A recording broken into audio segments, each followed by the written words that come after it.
Hi friends, I'm ప్రకాశం. ఈరోజు వీడియోలోని 10th Hindi భాషాకి bath అనగా వ్యాకరణ అంశాల గురించి చెప్పుకుందాం. ముందు 2 వీడియోస్లో ఈ బరస్తే బాధల గురించి చెప్పాను. క్వశ్చన్ అండ్ ఆన్సర్స్, సారాంశాలు ఎక్స్ప్లెయిన్ చేశాను. అయితే ఈ మూడో పార్ట్ ఇది. ఈ మూడో పార్ట్లో మనం ఏం చేద్దామంటే వ్యాకరణ అంశాలు నేను డిస్కస్ చేస్తాను. ఏంటంటే నెక్స్ట్ ఈ పేజీలో మనం చదవవలసింది ఏంటంటే భాషాకి బాత్ అంటే వ్యాకరణ పాయింట్స్ ఇక్కడి నుంచి మనం మొదలైనవి. कोष्टक में दी गई सूचना पढ़िए और उसके अनुसार कीजिए. కోష్టక్ అనగా బ్రాకెట్. ఇక్కడ బ్రాకెట్లో కొన్ని ఒక ఇన్ఫర్మేషన్ ఇచ్చాడు చూడండి. एक शब्द का वाक्य प्रयोग कीजिए और उसका पर्याय शब्द कीजिए. ఒక్కొక్క శబ్దాన్ని వాక్యంలో అంటే మీనింగ్ చెప్పి వాక్యంలో ప్రయోగించాలి. ఉస్కా పర్యాయ శబ్ద బి లిఖియే. దాని యొక్క పర్యాయ శబ్దం కూడా రాయాలి. పర్యాయ అంటే మీనింగే 2 లేక 3 మీనింగ్స్ రాయాలి. ఫస్ట్ ఇక్కడ నుంచి చూద్దాం. తరు ఉంది. వాక్య ప్రయోగాలు ఏంటంటే తరు అనగా చెట్టు. దాన్ని ఎలా ప్రయోగించాలంటే వాక్యంలో హమే తరు ఫూల్ ఔర్ ఫల్ దేతే హే. మనకు చెట్టు పండ్లు తర్వాత పువ్వులు కూడా ఇస్తుందన్నమాట. తర్వాత గగన్ అంటే ఇక్కడ ఆకాశము. హవాయి జహాజ్ గగన్ మే ఉడ్ రహా హై. హవాయి జహాజ్ అంటే విమానము ఆకాశంలో ఎగురుతుందట. ఘన్ ఇక్కడ ఘన్ అంటే మీనింగ్ ఏంటంటే ఇక్కడ మేఘాలు. ఘన్ అనగా మేఘ్ అనమాట. ఆస్మాన్ మే కాలే ఘన్ ఛా జాతే హే అంటే ఏంటి, ఆకాశంలో నల్లటి మేఘాలు వ్యాపించి ఉన్నాయి. తర్వాత పేజీలో ఏంటంటే ఇక్కడ పర్యాయ శబ్దం అనగా ఏంటంటే ఒకదానికి 2 లేక 3 మీనింగ్స్ రాయవలసి ఉంటుంది. ఫస్ట్ ఏంటంటే తరు అనగా పేడ్ పాదప్ వృక్ష అంటే పేడ్ పాదప్ వృక్ష అంటే మూడింటికి మీనింగ్ అదే మీనింగ్ వస్తుంది. చెట్టు అని మీనింగ్ వస్తుంది. గగన్ అంటే ఏంటంటే ఆకాష్, ఆస్మాన్, నబ్ ఈ 3 కూడా అవే మీనింగ్. తర్వాత ఘన్ అనగా బాదల్, మేఘ్. ఓకే, నెక్స్ట్ పేజీలో ఇదే పేజీలో ఇంకో క్వశ్చన్ ఏంటంటే ఇక్కడ తత్సం తద్భవ్ అని 2 వచ్చినాయి. తత్సం తద్భవ్ అనగా సంస్కృత పదాలు. ఈ సంస్కృత పదాలు మనం హిందీలో కూడా వాడుతున్నాం. ఆ హిందీలో వాడేటప్పుడు 2 భాగాలుగా చేసి వాడతాం. తత్సం రూప్, తద్భవ్ రూప్. తత్సం రూప్ అంటే ఏంటంటే సంస్కృత పదాన్ని, ఫర్ ఎగ్జాంపుల్ శ్రావణ ఉంది. శ్రావణ అనే పదాన్ని శ్రావణంగా మార్చి రాస్తున్నాం అన్నమాట.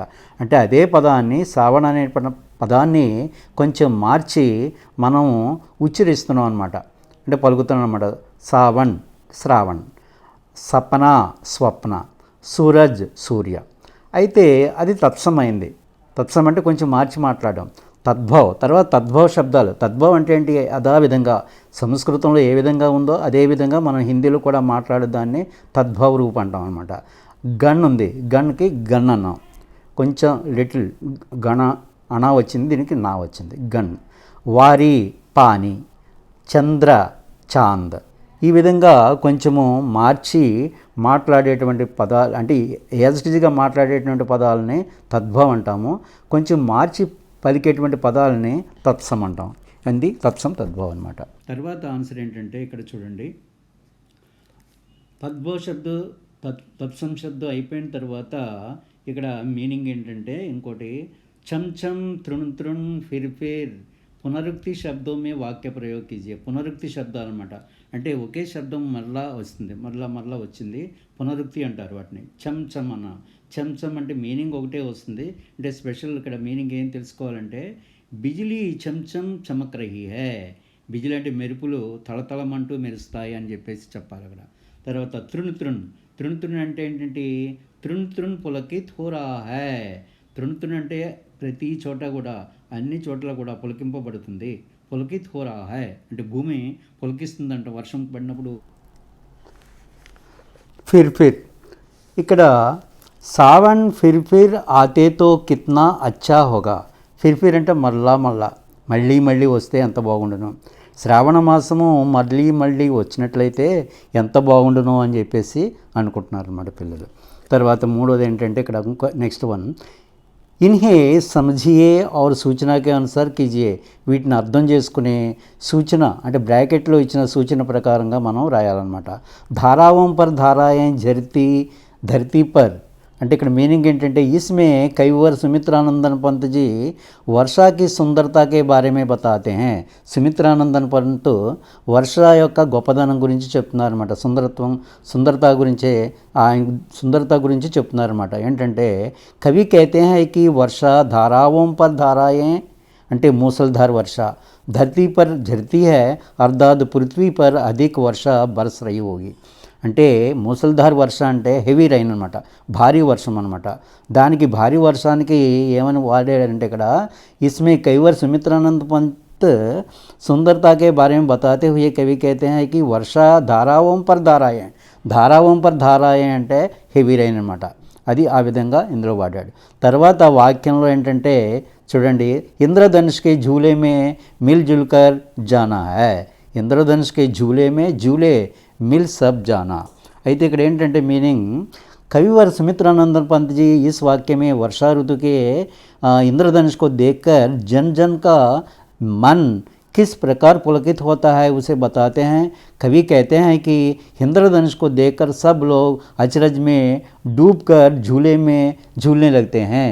ఇంద్రధనుష్ను చూసి అందరూ కూడా ఆనందపడి ఒక ఉయ్యాల్లాగా భావించి మరలా ఊగాలి, ప్రతి సంవత్సరం రావాలి అనేటువంటి ఒక ఫీలింగ్, ఒక భావన కల్పించుకుని ఆనందంగా ఇంద్రధనుష్కి झूले మిల్ సబ్ జన్ అని చెప్పేసి అంటున్నారు అన్నమాట. తరువాత ఇప్పుడు ఏక్ శబ్ద మే లిఖియే.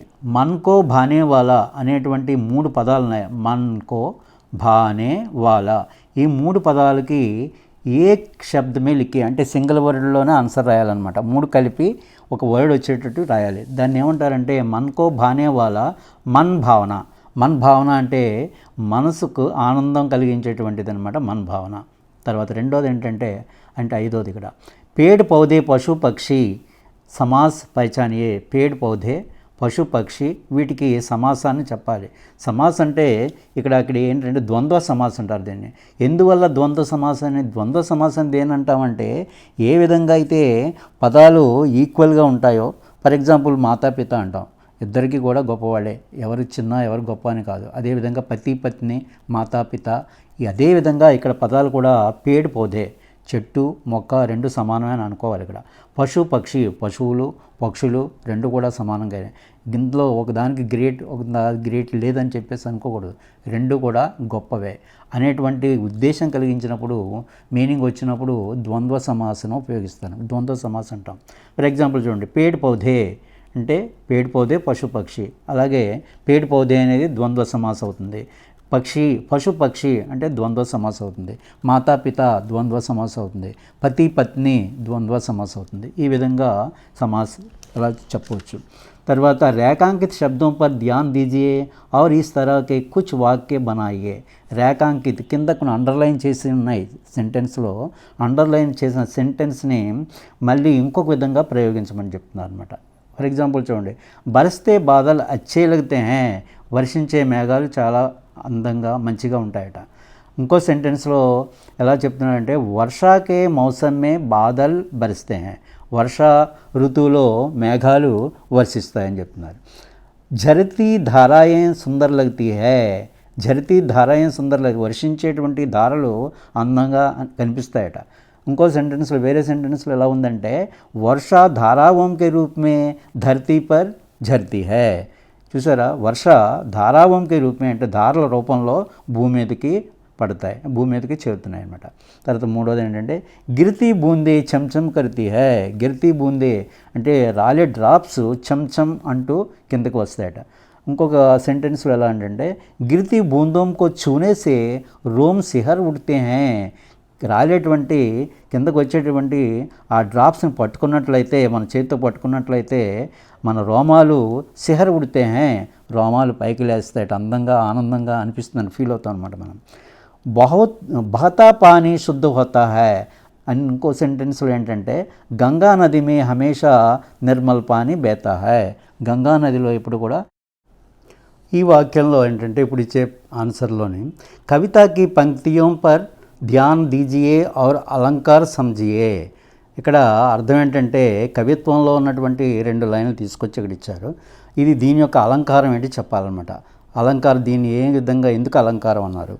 ఏదైనా భాషకి అలంకారం రావాలి అంటే ఒక పద్ధతిగా, ఒక అందంగా రాయాలన్నమాట. ఏ విధంగా అయితే మనం అలంకరించుకుంటామో, మనిషిగా మనం అలంకరించుకుంటామో, అదేవిధంగా భాషకు కూడా మంచి పదాలు అంటే విశేషమైనటువంటి రూపుతో మంచి ఒక అందంగా చెప్పడాన్ని అలంకారం అంటారనమాట. ఏ విధంగా అయితే చూడండి, अलंकार शब्द का अर्थ है आभूषण। किसी बात को साधारण ढंग से ना कहकर चमत्कार व सौंदर्यपूर्ण ढंग से कहना ही अलंकार है। ఏదైనా మాటను ఒక సాధారణమైన రీతిలో చెప్పడం కాకుండా చెప్పే కన్నా చమత్కారంగా చెప్పడము అది అలంకారం అవుతుందన్నమాట. ఈ కవిత మే అనుప్రాస్ అలంకార సుందర్ ప్రయోగ హువా హై.